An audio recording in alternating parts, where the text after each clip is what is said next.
Hi, welcome to this series, Supervision Moments.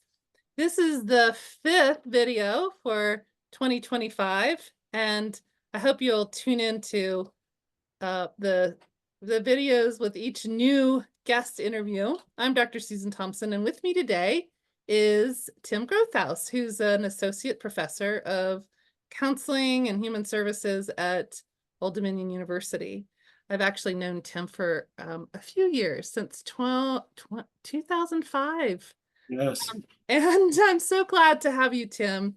I've asked him to introduce himself and briefly talk with a focus on one thing that he'd like other supervisors to know, or maybe more than one thing, and a recommendation that you have. So take it away, Tim.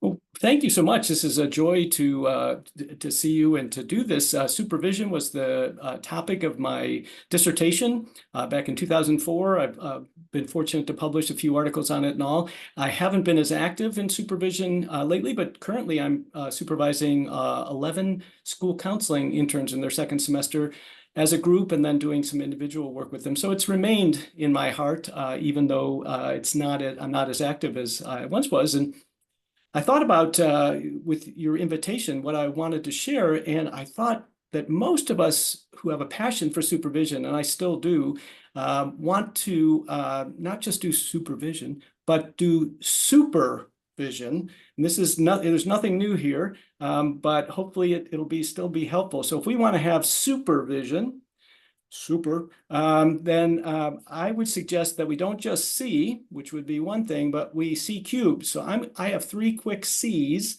things that start with the letter C. Yes, it's that basic. I'm a grandfather. My kids don't like my sense of humor either, my grandkids. So, but the first C is capacity. Certainly, we're all about in supervision building capacity. And this is not just counseling and diagnostic skills, organization, documentation, ability to act and advocate in ethical and legal ways. It's also building capacity for critical consumption of research and critical thinking, building critical capacity. And that's so key, that critical thinking, to the second C, which is considering context. No system is perfect. One of my sheroes is Pat Martin, and in a school counseling context, she used to say, fix the system, not the student. Well, given that there's not a perfect system, including the one you're in right now, and if there is, I'd like to come over and meet you and see how you all pull this off. Since there's not a perfect system, there's injustices, there's built-in biases.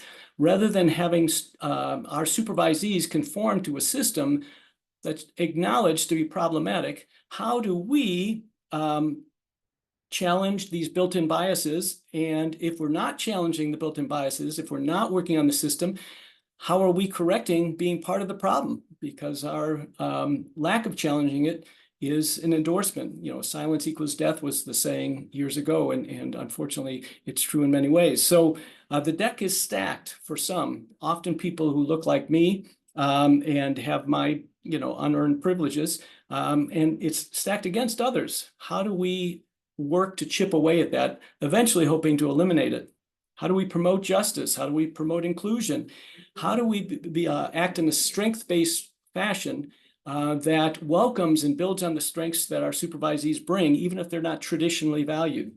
And how do we engage in culturally sustaining supervisory practice? It's not just culturally tolerating or that we broach once or something, but nurturing the cultural identities and valuing, embracing, and bringing those in and welcoming those into the supervisory space. The last thing, I was asked to share a resource. I thought about this a lot, and what kept striking me is that we are the resource, and I can't share one thing that will work for everybody, but I can say most of us know areas that we need more work in. We are all, how do we model being professionals in process or professionals in progress? So how do we build our own capacity to critically think? How do we question systems? How do we challenge unjust context?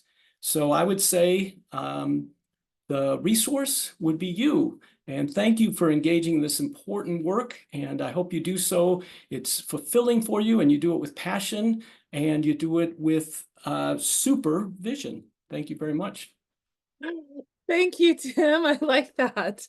So for supervision, build capacity, consider the context, and build culturally sustainable practice. And then also Yes. remember that you are the resource. Thank you. Thanks for joining me. I'm Dr. Susan Thompson. I'm a licensed professional counselor in Virginia, board approved board approved supervisor in Virginia, and nationally approved supervisor as well. So until next time, thank you. We'll see you Thank you. again. Thank you very much.